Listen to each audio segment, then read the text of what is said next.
नमस्कार मित्रांनो, या पूर्वीच्या तासामध्ये आपण सेन्ससच्या ज्या पद्धती आहेत म्हणजे जनगणनेच्या ज्या पद्धती आहेत, दोन पद्धती आहेत. कोणत्या? एक प्रत्यक्ष मोजणी आणि दुसरा कायदेशीर मोजणी पद्धत. तर प्रत्यक्ष मोजणी पद्धत याची माहिती आपण मागील तासामध्ये घेतलेली आहे.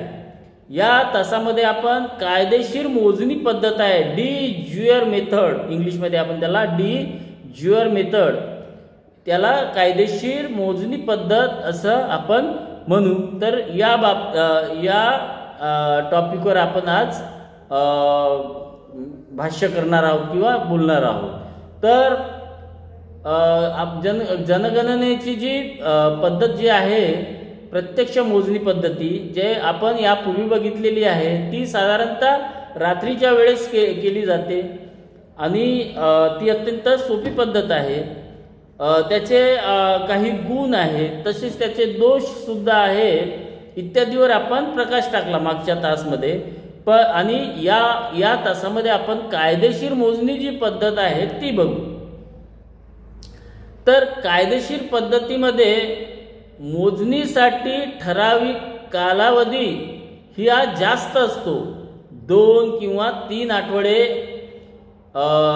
ठराविक कालावधी, म्हणजे कायदेशीर मोजणी पद्धतीमध्ये ठराविक जो कालावधी आहे हा कालावधी 2 किंवा 3 आठवडे असू शकतो. मग हे एखाद्या महिन्यातील 2 किंवा 3 आठवडे किंवा 1 महिना सुनिश्चित करून जे सेन्सस आयोग आहे किंवा जनगणना आयोग जो आहे तो आयोग ही एक डेट निश्चित करून तसे आदेश जे काम करणारे कर्मचारी आहेत त्यांच्यापर्यंत ते पोहोचवल्या जाते. यात मोजणी करणारा आपल्या जवळील प्रश्नावलीचा संच घेऊन प्रत्येक घराला भेट देऊन कुटुंबातील सर्व व्यक्तींची माहिती विचारून त्याची नोंद करतो.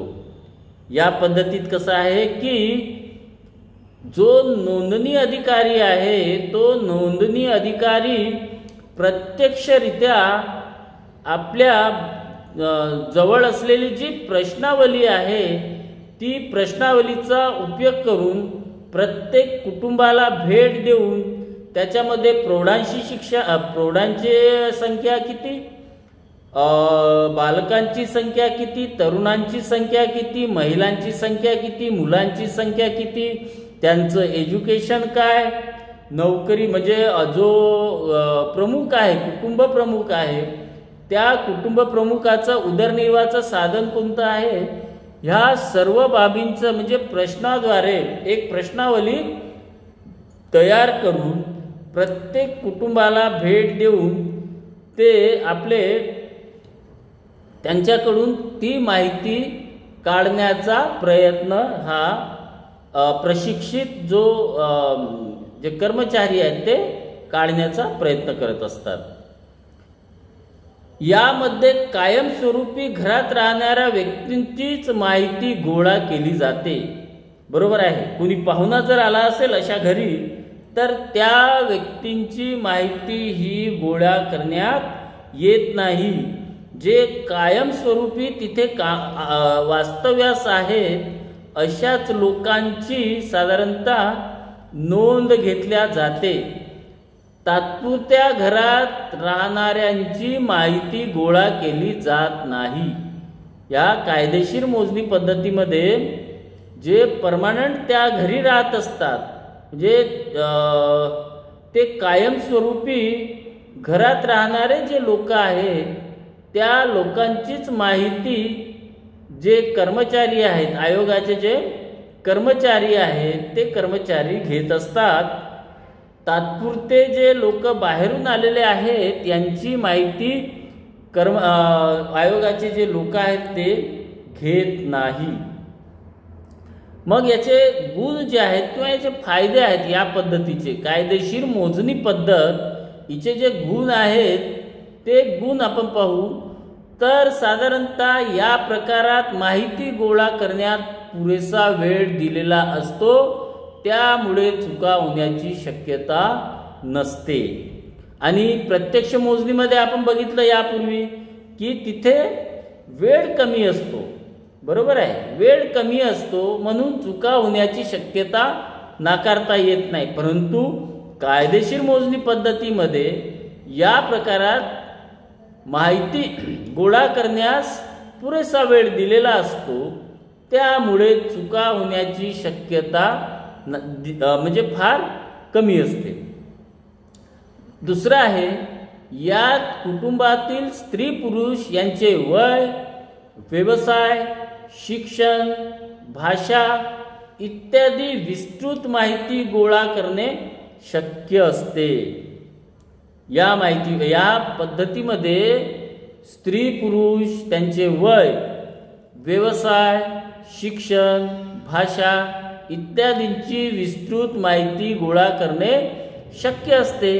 कारण जे प्रशिक्षित कर्मचारी असतात त्यांच्याकडे ऑलरेडी पुस्तिका असते किंवा प्रश्नावली असते. जे प्रश्न त्या ठिकाणी दिलेले आहेत ती माहिती संपूर्ण भरण्याची जबाबदारी त्या प्रशिक्षित कर्मचाऱ्याची असते आणि त्या प्रश्नावलीमध्ये या सर्व बाबींचा समावेश झालेले असते.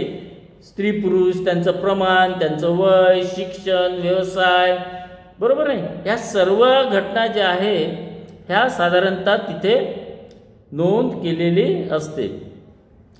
तिसरं आहे, यात प्रशिक्षित लोक कमी असले तरी माहिती व्यवस्थित गोळा करता येते.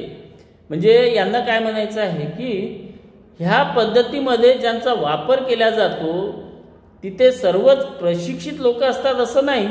काही काम करायसाठी अप्रशिक्षित लोकांना सुद्धा संधी देऊन ते काम 1 आठवडा 2 आठवड्यामध्ये कंप्लीट करायचं असतो. म्हणून काही वेळेस अप्रशिक्षित लोकांना सुद्धा यामध्ये समावेश करून ते कार्य पूर्ण करावं लागतं.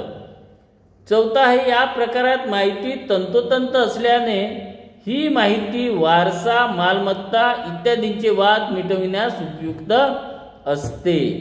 बरोबर आहे. म्हणजे यांना ह्या पद्धतीमध्ये वेळ जास्त असल्या कारणाने आणि प्रश्नावलीच्या स्वरूपामध्ये ती माहिती गोळा करत असल्याने प्रशिक्षित जे कर्मचारी आहेत हे जी माहिती आहे कुटुंबाची ही ॲज इट इज तंतोतंत अशी माहिती मिळविण्याचा ते प्रयत्न करत असल्याने मालमत्ता, वारसा इत्यादीचे जे काही प्रॉब्लेम्स क्रिएट झालेले आहेत ते सॉल्व्ह करण्यासाठी या पद्धतीचा उपयोग आपल्याला होऊ शकतो. मग याचे तोटे काय आहेत? तर तोटे, या पद्धतीत कायमस्वरूपी घरात राहणाऱ्या व्यक्ती दीर्घकाळसाठी बाहेर असेल तर त्याची मोजणी होत नाही. म्हणजे एखाद्या कुटुंबातील व्यक्ती आहे तो बाहेर गावी एखाद्या कामासाठी गेला असेल तर अशा वेळेस त्या इसमाची, त्या माणसाची नोंदणी आयोग घेत नाही.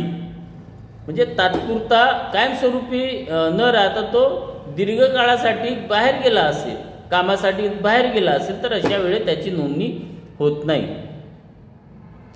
या तात्पुरत्या घरात राहणाऱ्यांची मोजणी होत नाही. म्हणजे जे तात्पुरते आहेत, काही कालावधीसाठी जे लोक आहेत त्या लोकांची नोंदणी इथे आयोग घेत नाही.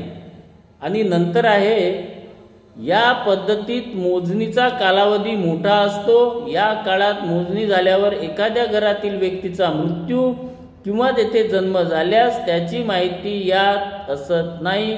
वरील दोन्ही पद्धतीत काही गुण व काही दोष आहेत, म्हणून जगात कोणत्याही एका पद्धतीचा वापर होत नाही. याच्यामध्ये नोंदणी झाल्यानंतर एखाद्या म्हाताऱ्याचं किंवा एखाद्या गृहस्थाचं मृत्यू झाला असेल आणि त्याच वेळेस एखादी बालक नवीन जन्माला आला असेल, अशा वेळेस त्यांची नोंदणी होत नाही. का एकंदरीत काय, तर कोणताही देश असेल तर कोणत्याही एक पद्धतीचा ते वापर करीत नाही. साधारणतः या 2-3ही पद्धतीचा वापर करून जनगणना प्रत्येक देश जनगणना करीत असतो। तर आज आपण इथे थांबू। आपण ज्या जनगणनेच्या पद्धती आहेत ते आपण बघितलेले आहे। यात प्रत्यक्ष मोजणी पद्धत आणि कायदेशीर मोजणी पद्धत ह्या 2 पद्धती आपण बघितलेल्या आहेत। यानंतर आपण पुढील तासामध्ये जनगणनेची व्याप्ती किंवा विशेष सामग्री काय आहे ते पाहू। धन्यवाद। थँक्यू।